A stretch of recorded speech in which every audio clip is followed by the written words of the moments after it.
Alam mo ba, kapag may nananakit sa'yo, ang unang papasok sa isip mo ay gumanti.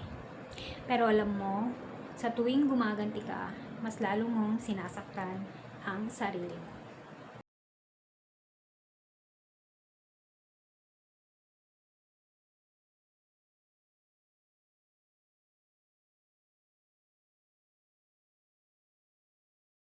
Welcome back to my channel. So, ayan. Alam nyo ba na natural lang sa atin na makaramdam ng galit kapag sinaktan tayo? Pero ang tanong, worth it ba talaga ang revenge? Habang iniisip mo paano ka babawi, ikaw yung natatali sa pain. Hindi sila. So, ikaw yung lugi.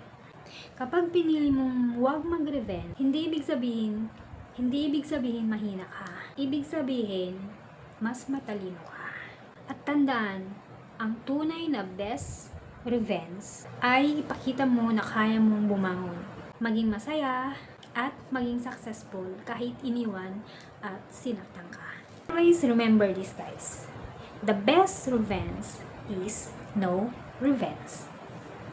Heal, grow, and let the karma do its job. Hindi mo kontrolado ang gagawin ng iba, pero kontrolado mo kung paano ka magre-react. Kung pinili mong huwag gumanti, pinili mong maging panalo. Kaya kung next time, kapag masaktan ka, huwag mong hayaang lamunin ka ng galit.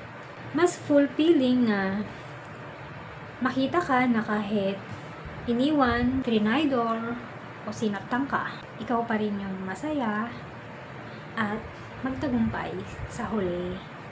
Kung nakarelate ka dito, mag-comment ka ng no revenge, only growth.